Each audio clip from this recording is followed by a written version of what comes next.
Hey there.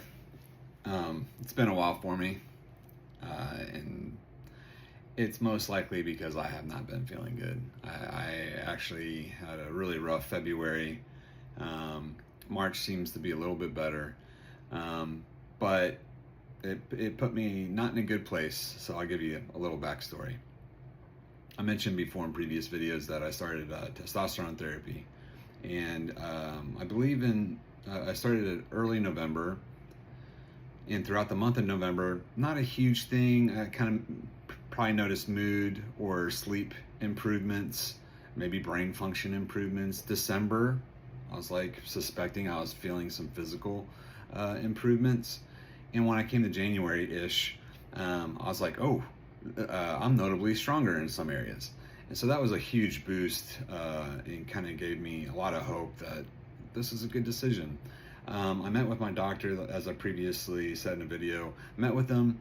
I was actually a little too high, so he brought me down to within the high end of a normal range, and my thought was slowly and surely that was the reason why I had a very bad February.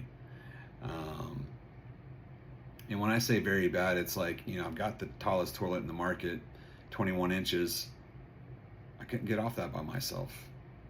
I was kind of getting stuck on it. And it's a hard pill to swallow, to ask one of your wife or your kids to help you off the toilet. That just doesn't sound fun. And I got really down at, my physical issues impacted my emotional state.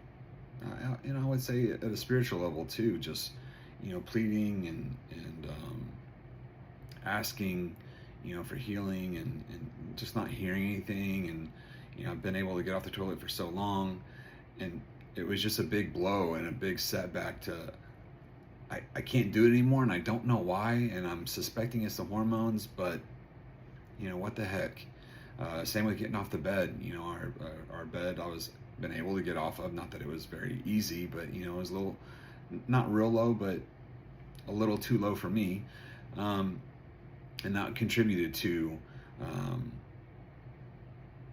my mental well-being, my spiritual well-being, and obviously a hit to my physical well-being. So we got a bar system around the toilet. It actually helps me a lot. That right there alone, and we also got a new bed frame to raise up our bed a little bit. So putting those two tools in place significantly helped me out, and I was no longer getting stuck or getting worried about getting stuck. And I could function in life just like I had going back into the fall, and not struggling, or around the new year, not struggling, or not struggling as much. So that helped.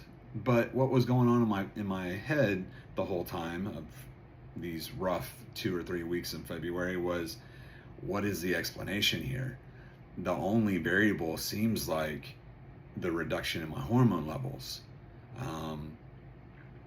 My suspicion was the doctor said I reacted really well going up a dose, a little too well, from November to January. So I was I was higher than the high range. To put some numbers to it, I think I was around close to 1200 of testosterone, and I think the high end of the range is around 900. So when he reduced me, I kind of reversed that logic, and I was like, well, if I responded too well going up, I wonder if I'm responding too well going down, and maybe my testosterone numbers were just tanking, and that was the reason why I wasn't feeling good. Not the case. I got my blood work back. I just retested, rechecked in with the doctor. He's wonderful, by the way. And I was very disappointed to learn that my testosterone levels were not very low. They actually were exactly where he was trying to get me, around that 900 range, which is, at the high end of a normal range. That's what he was shooting for me, and that's where I'm at. And suddenly I'm realizing, well, that's not the explanation I was hoping for. Because if that would have been the explanation, then that kind of would have been an easy fix to just get me in the right place, but that's not true. So my body's betraying me more. It's getting worse, and it's not because of the hormone. And so it's just my body doing its thing. And that wasn't great news, of course. It is the way it is in this condition. It's just progressively getting worse, and I think I enjoyed a few years of not seeing a drastic dip like I did in February in my strength. Probably just more like a very, very slow, unnoticeable regression in my strength levels and my muscle tissue. Little side note, I also regularly, once a month, meet with the homeopathic doctor.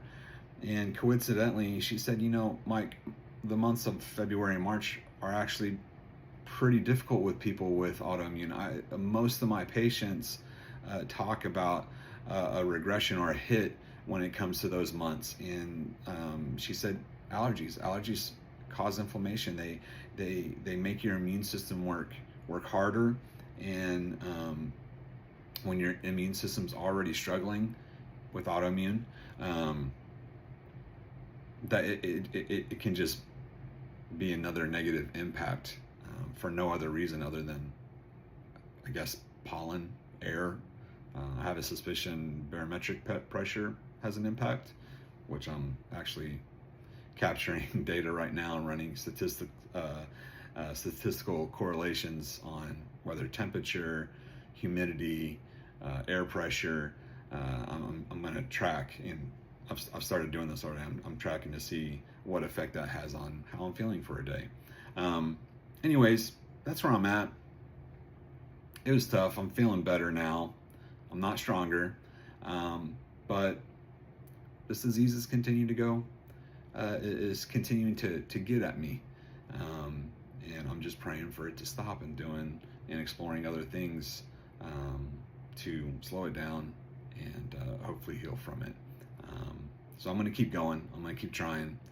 I'm not in a full-time wheelchair yet, so not today. Today's a good day, and that's going to be my approach every day. So to be clear, for me, I'm not a medical doctor. You should talk to your own doctors.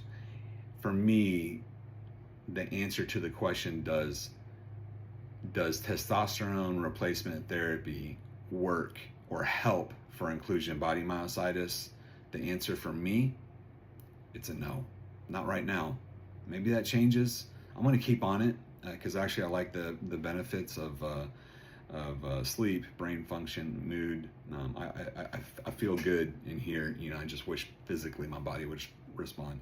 But if I had to answer that question right now, the answer is no. Talk to y'all later.